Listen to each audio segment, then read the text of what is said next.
Right, మనం ముందుగా కోటేశ్వర గారితో మనం స్టార్ట్ చేద్దాం. కోటేశ్వర గారు, మీరు చెప్పండి, అసలు ట్రంప్ అయితే రోజు రోజుకి ఒక్కొక్క మాట మాట్లాడుతూ ఉన్నారు, హెచ్చరికలు చేస్తూ ఉన్నారు ఇరాన్కి సంబంధించి. ఇరాన్ ఏమో తలొగ్గట్లేదు, కంప్లీట్గా హార్ముజ్ జలసంధిని మాత్రం తన గుప్పెట్లో పెట్టుకుంది, ఓపెన్ చేయమంటూ కూడా చెప్తా ఉంది. ఇప్పుడు రీసెంట్గా అయితే ట్రంప్ తన ట్రూత్ సోషల్లో అయితే పోస్ట్ చేశారు, ఖచ్చితంగా తెరవాలి లేకపోతే తీవ్ర సంక్షోభం ఎదుర్కొనే అవకాశం కనిపిస్తూ ఉందంటూ కూడా హెచ్చరికలు చేశారు. దీనికి సంబంధించి ఇరాన్ పరిస్థితి ఎలా ఉండబోతుంది, తనకి తలొగ్గే అవకాశం కనిపిస్తుందంటారా?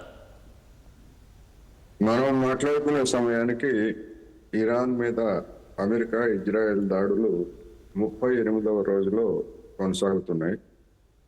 ఇంకా ఎన్ని రోజులు కొనసాగుతాయి ఏమిటి అనేటువంటిది మనం ఊహించలేము. ఎందుకంటే డొనాల్డ్ ట్రంప్ ఎప్పుడు ఏ నిర్ణయం తీసుకుంటాడో తెలీదు.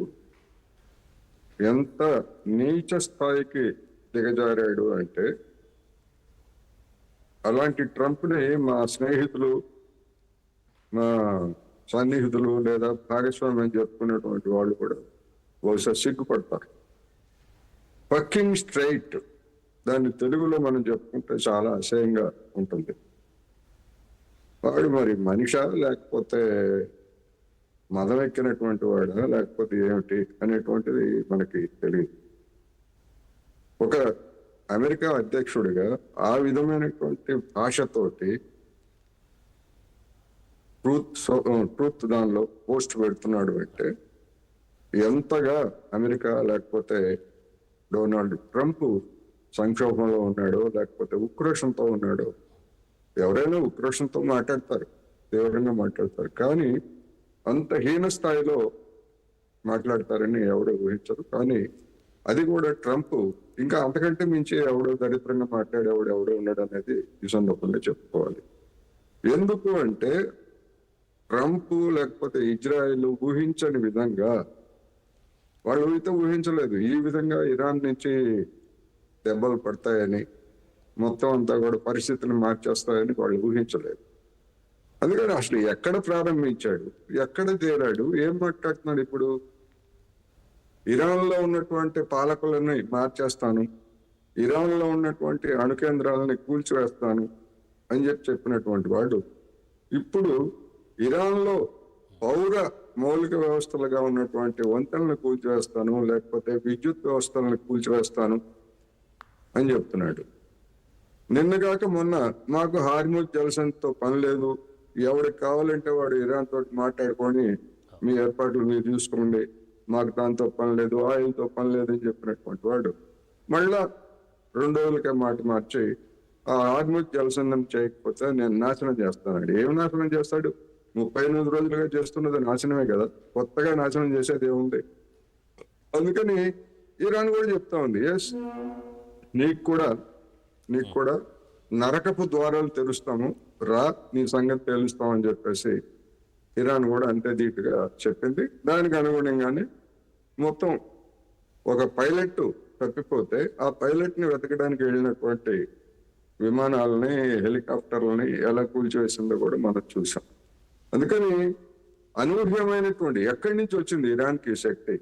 ఆకస్మికంగా అమెరికా అత్యాధునికమైనటువంటి యుద్ధ విమానాలని, హెలికాప్టర్లని కూల్చగలిగినటువంటి శక్తి ఎక్కడి నుంచి వచ్చింది?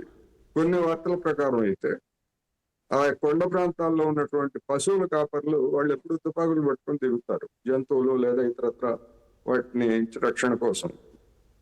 అటువంటి తుపాకులతోటి హెలికాప్టర్లను కూల్చివేశారనేటువంటి వార్తలు వస్తే నిజంగానే అత్యంత ఆధునికమైనటువంటి వ్యవస్థలు కలిగినటువంటి అమెరికాకి ఇంతకంటే అవమానం ఏముంది? అందుకని ఏం చేస్తాడు ఏమిటనేటువంటిది మనం చెప్పలేము. మళ్ళా గడువు పొడిగిస్తాడా, లేకపోయేట్లయితే తోక ముడిచి ఏదో ఒక సాకుతోటి వెళ్ళిపోతాడా అనేటువంటిది మనం చెప్పలేము. ఉన్మాదిలాగా ఉన్నాడు, ఏం చేస్తాడో కూడా తెలియదు. మరి ఈ ప్రభావం మనం చూస్తూ ఉన్నాం సార్ కోటేశ్వరరావు గారు, మనం ఈ ప్రభావం అయితే ప్రపంచ దేశాల మీద పడింది.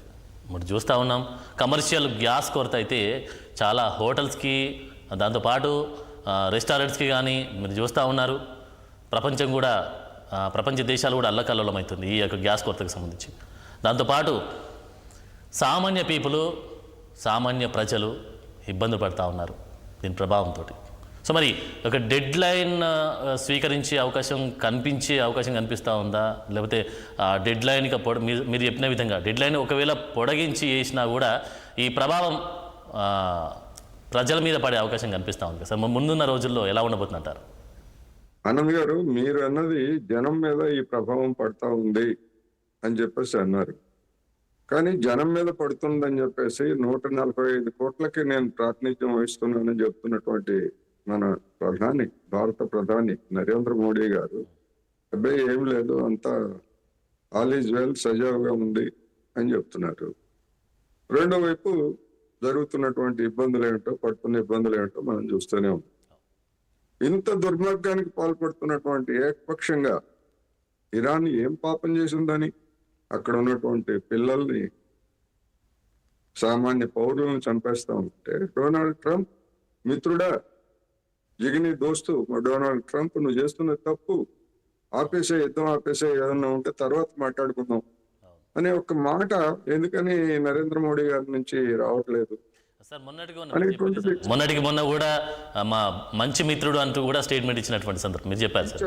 ఇచ్చారు కదా. మరి అటువంటి మంచి మిత్రుడికి ఒక్క ముక్క మీరేం వెళ్ళి అమెరికా మీద దాడి చేయక్కర్లేదు, లేకపోతే ఇంకోటి చేయక్కర్లేదు. డొనాల్డ్ ట్రంప్, మేము ఇబ్బంది పడుతున్నాం, నీ చర్యల వల్ల నేను ఇబ్బంది పడుతున్నాను, నాకు 5 రాష్ట్రాల్లో ఎన్నికలు ఉన్నాయి, ఏమవుతుందో తెలియదు, నా కోసమైనా నువ్వు యుద్ధం ఆపోయా అని చెప్పేసి బహిరంగంగా కాకపోయినా తెర వెనకాలైనా అడగాలి కదా నరేంద్ర మోడీ గారు. అడిగినట్టు మనకి ఎక్కడా తెలియదు. అడక్కపోగా ఇరాన్కి వ్యతిరేకంగా ఐక్యరాజ్య సమితిలో పెట్టినటువంటి తీర్మానాన్ని భారత్ బలపరిచింది. ఒకవైపేమో ఇరాను, ఇజ్రాయెల్, అమెరికా 3 మనకు మిత్ర దేశాలే అంటారు. మరి ఆ మిత్ర దేశాలు అన్నప్పుడు ఆ తీర్మానానికి తటస్థంగా ఉండాలి కదా. రష్యా, చైనా ఓటింగ్ లో పాల్గొనలేదు. మరి ఈ తటస్థత ఏమిటో, ఈ మౌనం ఏమిటో, దేశం కోసం, ధర్మం కోసం పేరుతోటి సాగిస్తున్నటువంటి ఈ ఇబ్బందులు ఏమిటో ఎన్ని రోజులు ఇప్పుడు మనం చూస్తున్నాం. యుద్ధానికి ముందు మనం దిగుమతి చేసుకునేటువంటి ముడి చమురు $70 ఉంటే ఒక పీప, ఇవాళ మనం మాట్లాడుకునేటువంటి సమయానికి $120 పెరిగింది. అవును సార్. మరి ఈ భారాన్నంతా కేంద్ర ప్రభుత్వం భరిస్తుందా, లేకపోతే 5 రాష్ట్రాల ఎన్నికలు అయిపోగానే జనం మీద బండ మోపుతుందా అనేటువంటి సమస్య. అందుకని నాయకులుగా ఉన్నటువంటి వాళ్ళు ఏమని చెప్పొచ్చు, మనకేం సంబంధం లేదు, మన యుద్ధం కాదు, మనకేం సంబంధం లేదు.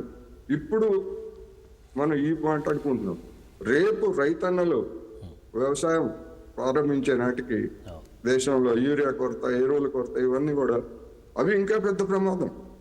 గ్యాస్ 10 రోజులు కాకపోతే 15 రోజులు, కాకపోతే కట్టెలు పోయో లేకపోతే ఇంకోటి ఏదో వండుకుంటారు. ఎందుకంటే గ్యాస్ లేనప్పుడు మనం ఏమో వండుకోలేదా, లేకపోతే వంట చేసుకోలేదు. కానీ కీలకమైనటువంటి ఎరువుల కొరత రాబోతా ఉంది. మరి ఇటువంటి వాటికైనా కానీ మరి డొనాల్డ్ ట్రంప్ నువ్వు యుద్ధం ఆపుపోయా అని చెప్పి చెప్పడానికి ఏమవుతుంది? తటస్థము, లేకపోతే అదేమి అమెరికాకు వ్యతిరేకమేం కాదు.